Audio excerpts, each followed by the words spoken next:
All right, let's get today's Media Watch for you now. And James Creedon is with us in the studio. Hi there, Laura. James. We're going to go back to a story we were talking about just a moment ago. Emmanuel Macron is in the French Alps today. He says he will be saving Mont Blanc.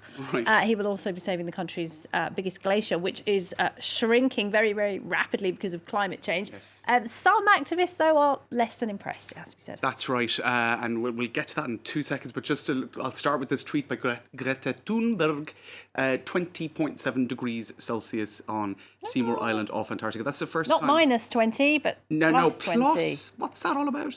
And okay, it is it's summertime down there, so maybe that's something to do with it. But this is the first time that a temperature over 20 degrees has been recorded ever in Antarctica. That was just today. This is a report also in The Guardian going back a couple of weeks now, but this kind of brings us to the point of Emmanuel Macron being in the Alps. So basically what you have here... Because he's had quite a few public spats with Greta, hasn't he? He has. And the fact now is that I suppose in terms of communicating the urgency, activists have as much power, if not more power, than heads of state. But this particular glacier that Emmanuel Macron was visiting, a lot of French websites have been pointing to the dramatic reduction of ice over the last, a number of years. And indeed, for this report in The Guardian is talking about an extinction level event for the skiing industry in the Alps, because it's really, that they're having to come up with all sorts of other solutions. Well, the skiing industry has helped bring it about, some people say. Well, indeed. So it's chicken and egg stuff. But in any case, Le Mer de Glace glacier is where Emmanuel Macron drew attention to his bid, and with this tweet, to fight this problem.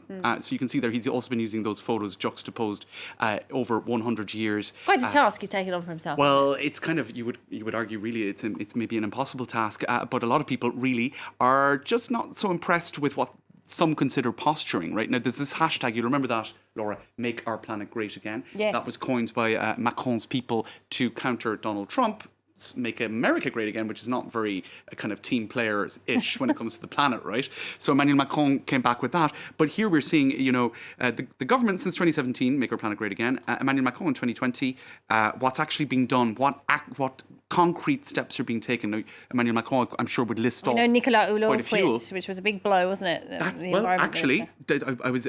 I'm sorry. But that exact point, right? Ahead. So greenwashing is the term used for this. Is Emmanuel Macron really committed to the environmental cause? This is an article 2018, right? 2018 is the year that Nicolas Hulot stepped down as environment chief for Emmanuel Macron, only a little over a year in the job. And even then, when he was nominated, Deutsche Welle was saying, is this appointment mere greenwashing? In other words, is there an attempt to have the image of an environmentally friendly government or administration, while in reality it's much more focused on cost-cutting and business-friendly policies that are not necessarily going to do the planet great. About pesticides, wasn't it? That he wanted banned. That's and it. And even there's this stuff. So it's not just Emmanuel Macron. I hasten to add. This is the Commission chief von der Leyen being given the greenwashing treatment in a rather unfair way.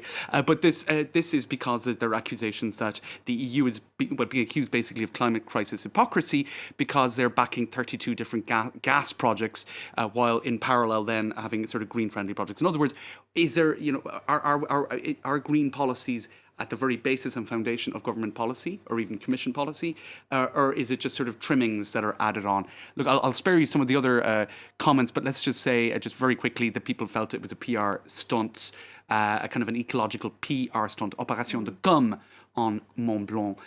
So Emmanuel Macron, despite his best efforts, is getting a certain amount of criticism on social media. Can we talk about his ski suit? Yes, because this is lots of French people going skiing this week, by the way, because it is school holidays. Lots of Parisians anyway. Yes, they're heading for the mountains. Making me feel like I've missed out on something. But you never skied? I haven't, no, not really. And I don't ever want to, because I keep seeing people coming back every year with massive plaster casts. Yes, and strange tans. Schadenfreude moment, but not really. Anyway, this is Emmanuel Macron skiing, or at least walking around in a skiing outfit. Oh, it's kind of retro, I like it. Well, it's made in France, so Closer magazine, one of the glossy mags here, they were happy about that. They weren't so happy about the cost though, Laura, at a whopping €1,000, but I think that's what these things cost now. But I'm sorry, we're not supposed to buy cheap, mass-produced clothes either. So Well, Closer Mag pointed out that What is best? Is it best to buy something cheap and throw away that you wear once, or is it best to... €1,000 for the jacket, and the trousers were €450. But they're made in France, and as you point out, like if it was really cheap stuff that would be just plastic and made somewhere other than France, it might be worse than the So damned if he does and damned if he doesn't. I think it's a little bit of that, isn't there? Yeah. Okay. The element of that. All right, James, thank you very much indeed. Tweet in there with Media Watch.